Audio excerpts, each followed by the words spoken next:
Boa noite, bem-vindos à Casa de Paz e Amor. Vamos dar início a mais um trabalho de Evangelho, Vibração e Passe. Hoje, quem fará a palestra para nós será o Marcelo Mensinger, com o tema Bem-aventurados os mansos e pacíficos. Ele fará também a leitura do Evangelho e da mensagem. Bom trabalho a todos, boa noite.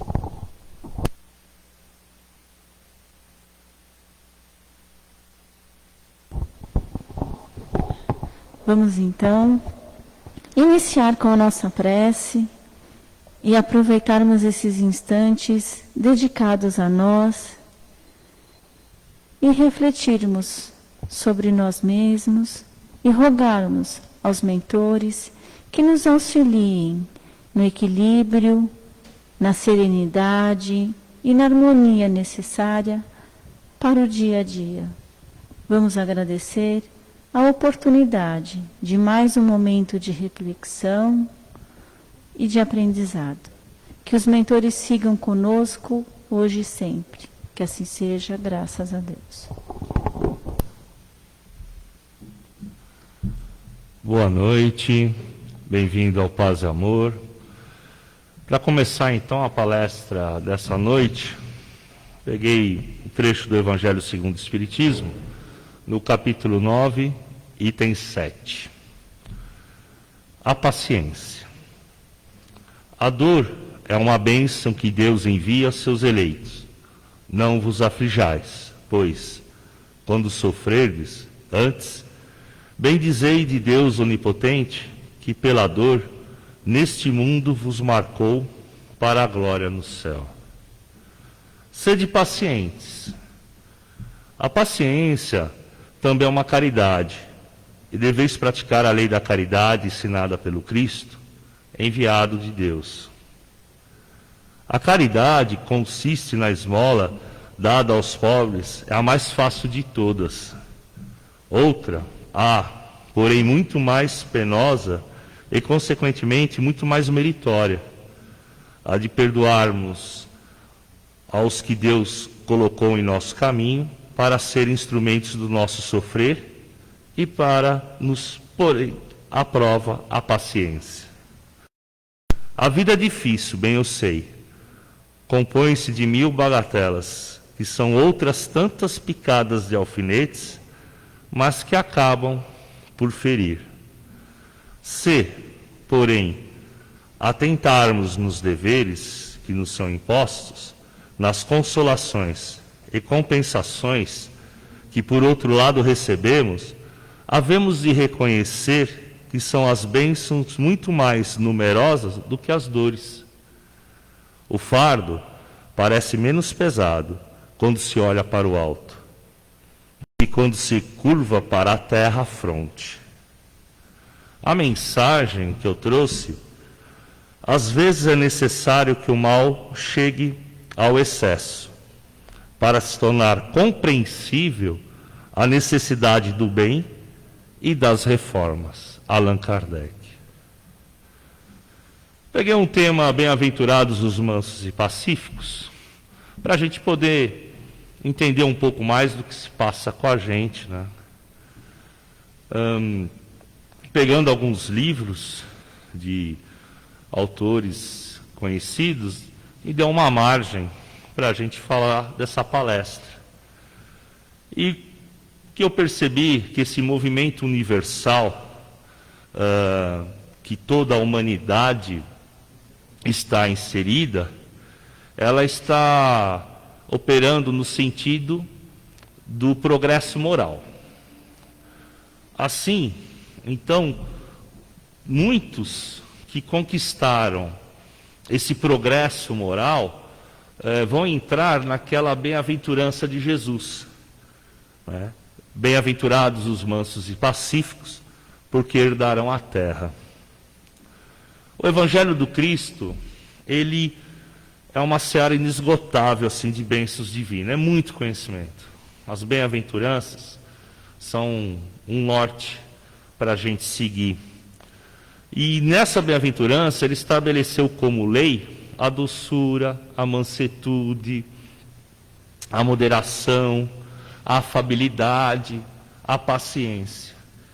E eu peguei um outro sermão do monte, né, junto com essa, porque essa sim é fundamental para o nosso progresso, mas nós precisamos ter uma ajuda, né? E uma outra bem-aventurança que o Cristo passou parece que nos ajuda a restabelecer isso, que é bem-aventurados os pobres de espíritos, porque deles é o reino dos céus. Essa conquista do reino dos céus, certamente com essa bem-aventurança, é promover a nossa humildade, né? Entender quem é Deus, o que nós temos que fazer aqui, por que estamos aqui na Terra, né? Principalmente aqueles que estão encarnados, passando por essas atribulações, né? Mas, muitas vezes, nós esquecemos dessa prática da humildade, que é o dia a dia do nosso cotidiano. E ainda se nós pensarmos o reino dos céus, parece que está muito longe, né? Parece que não vai ser alcançado esse reino dos céus, né? Mas aí estudando, até com a ajuda desses livros, né? A gente pegando o Evangelho de Mateus, discípulo, junto a Jesus, ele colocou nessa frase, dessa conquista, né, do reino dos céus, muito mais porque naquela época eles não falavam muito em Deus, né? Se vocês olharem os ensinamentos de Jesus, principalmente as parábolas, né? Ele fala dono da vinha, né? O pai, o administrador, né? Então, eles colocam algo para ter um ensinamento assim, um pouco mais espiritual, né? E para não cair, né, nas mãos dos fariseus. Quando a gente pega o Evangelho de Lucas ou de Marcos, né, já parece um pouco mais perto, né, porque essa conquista é o reino de Deus. E aí a gente começa a entender um pouco mais o que seria esse reino de Deus. É algo assim, um pouco mais especial. Jesus ele veio nos ensinar, nessa bem-aventurança, algo extraordinário, dizendo que esse reino é especial, né? E nós não vamos encontrar esse reino no lugar circunscrito, né? Um lugar assim que a gente tem que procurar, né? Ou que nós iríamos imaginar. Esse reino, né, de Deus que Jesus veio nos ensinar, ele está dentro de você, né? Ele está dentro de cada ser humano, de cada espírito. Então, descobrir esse reino interior é nos despertar a entrar num estado aonde seremos levados a uma vibração especial. É um padrão vibratório diferenciado. Esse padrão vibratório é como nós alcançarmos uma voltagem superior. E é um sentimento de força, um sentimento de paz, de tranquilidade, né? Até eu achei muito interessante, né? Colocar assim, o passaporte do bem e da paz, né? É o passaporte quem vai herdar a terra, né? E aí nós falamos assim, mas como isso? Lógico, vivenciando o Evangelho do Cristo. Nossa, mas é difícil então. Não. Olha, se nós pegarmos o próprio Pai Nosso, né, na segunda frase, fala assim, venha a nós o vosso reino. Então, Jesus já ensinou uma oração, né, uma prece do Pai Nosso, que desde 2 anos de idade a gente faz isso ao dormir, né, ensina as crianças, né. Então, nós estamos já vivenciando isso. E aí, o que eu peguei? Um outro ensinamento do Cristo, né? Para que a gente entenda como vivencia, né? A parábola do filho pródigo. A parábola do filho pródigo é muito interessante, porque havia um pai que era dono de uma fazenda e 2 filhos. Um, mais velho, trabalhador, saía de madrugada, voltava ao começo da noite, né? Arando, trabalhando na sua fazenda. O outro não. O outro sempre questionava o trabalho. Ele falava que ele queria fazer algo mais, porque tratar da lavoura, se viesse uma tempestade, o que for, acabava com todo esse trabalho. Então ele queria algo que ele pudesse fazer melhor, né? E ele pede o que ele tem de direito para o pai, a metade, né, em dinheiro do que seria a parte da herança dele. E o pai fala assim, mas o que você vai fazer com isso? Ah, eu vou ganhar dinheiro emprestando dinheiro para outros, cobrando juros, né? E ele fala assim, o pai, mas você acha que não seria especial, né? Que todo mundo ficasse rico sem trabalhar? E ele fala, não é trabalhar, mas não é um trabalho duro igual a fazenda, é um trabalho intelectual. E até que ele consegue esse dinheiro do pai, ele sai da casa do pai, né, a terras longínquas. E aí ele passa por diversos problemas, né, por diversas situações, colocando a vaidade, o jogo no primeiro ato, num segundo, né, as bebidas, o prazer, né, as festas, né. Depois acaba com todo o dinheiro, né, aí chega na miséria, né. Ele percebe a miséria quando ele está pedindo na rua, né, uma ajuda, e aí ele vê no outro um senhor, né, um morador de rua, pedindo, né, um dinheiro. E ele percebeu que ele também estava assim. Aí ele acorda, né? E aí ele vai o quê? Vai num sítio para poder trabalhar duro, para poder se alimentar.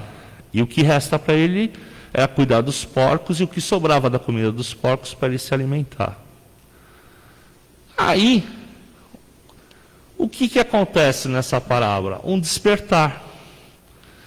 Ele chega realmente e entende que a casa do pai era melhor para ele. Ele tinha uma condição melhor. E ele volta nessa outra etapa para a casa do pai. E nesse sentimento dele, é um sentimento onde realmente ele sente algo. Porque ele volta com vontade. Por isso que muitos gostam do filho pródigo, né? Porque passou por diversas dificuldades e volta aceitando tudo com humildade, né? Nós podemos falar que aquele momento que ele decidiu ir para a casa do pai, voltar, né, para Deus, é o momento que ele sentiu esse reino de Deus nele, por ser humilde. E aí, a gente traz um pouco da sociedade em questão. Se nós pegarmos o filho pródigo, ao examinar, nós percebemos que é alguém dissipando as possibilidades materiais e chegando à miséria. E se nós ampliarmos esse quadro, nós vamos ver que existem diferentes tipos de filhos pródigos. Não apenas aqueles que têm o dinheiro em abundância e se acomodaram, né, nos campos da atividade humana, mas também vários outros, né? A gente pode colocar grandes cientistas, né, que, repleto de inteligência, estão encarnados na Terra, mas destilando um pouco desse veneno intelectual. Nós temos artistas preciosos, né, que gastam muitas vezes as ideias, a imaginação, não é, numa sensibilidade de aventuras mesquinhas. Então, assim, toda a parte existe dissipadores, não só de bens, mas do saber, do tempo, da saúde, da oportunidade. Por outro lado, existe aqueles, sim, que batalham em pequenas partes, né? São simples, humildes, marchando a Deus, né? São trabalhadores pequeninos que conseguiram, assim, adquirir, né, o pão da tranquilidade, né? Então, até eu brinco que esses que conseguiram, que sentem essa força, essa paz, né, esse passaporte já foi emitido. Mas por que eu falei do filho pródigo que volta à casa do pai? A gente está passando por dificuldades, né? Até por causa do vírus. Imagina só, quantos filhos pródigos estão voltando para a casa do pai nesse exato momento? Quantos cientistas, artistas, intelectuais, empresários, políticos que for, vão fazer a diferença junto com aqueles que já conseguiram algo? São milhares e milhares. Muitas mudanças vão acontecer. Por isso que a parábola do filho pródigo foi dada por Jesus. Nós temos que dar essa oportunidade, né? Nós vamos ver cada vez mais pessoas, né, que eram esses filhos pródigos, no trabalho, na administração, na intelectualidade, na ciência, na parte de organização social, na parte religiosa, né? E isso vai equilibrar toda a humanidade, né? É só uma questão de tempo. Mas, Marcelo, você está muito, assim, confiante. Não sou eu. É a própria história, o próprio Jesus, o que está acontecendo. A gente tem que dar chance. Coisas maravilhosas. E já estão acontecendo, né? Antigamente demorava, 6 anos, 7, 8 anos, 9 anos para se fazer uma vacina. Hoje existe não sei quantas vacinas feitas no mundo todo. Logo, logo vão ter. Estamos direcionando o nosso tempo, a nossa intelectualidade para a sobrevivência, para a união, a oração que fazemos. Então, assim, essa dica que Jesus nos deu de trazer o reino de Deus, porque Ele vai atuar em nós, e promover, né, ser manso e pacífico para gerenciar a terra, é algo grandioso.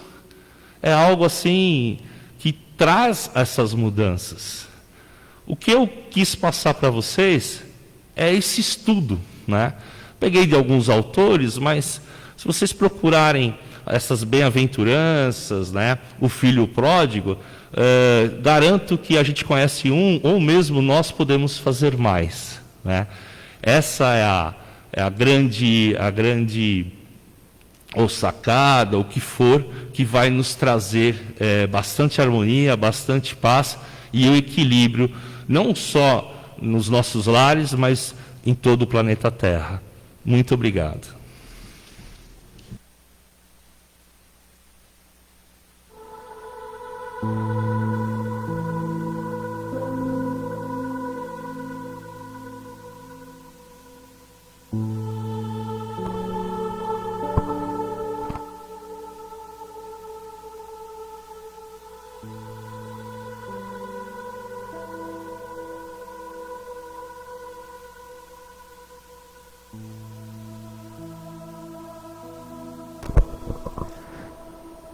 Agradecendo a oportunidade,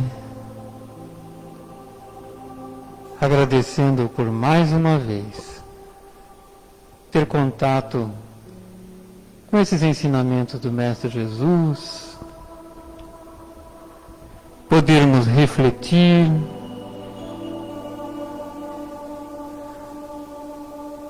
podermos interiorizar essas lições e assim agradecidos, vamos vibrando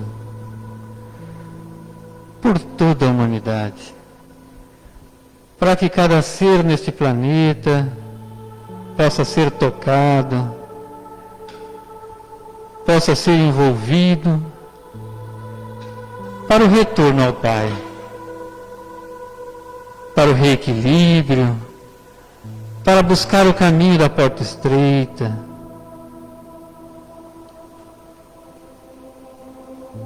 Só temos a agradecer, Senhor. E sobre os mansos e pacíficos, ajuda-nos, Senhor,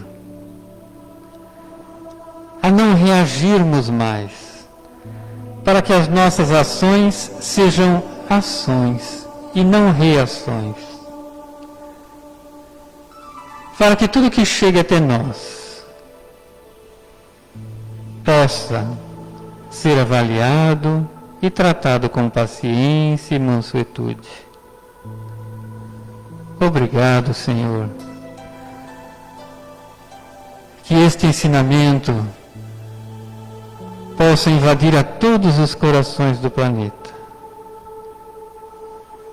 E que a cada dia, um tanto mais, nos esforcemos para sermos os verdadeiros espíritas, aquele que se esforça para vencer a si mesmo. Que a Tua luz, a Tua paz nos envolva e que possamos, no próximo evento, estarmos aqui, melhores do que hoje, um tanto mais mansos e pacíficos. Que assim seja, graças a Deus.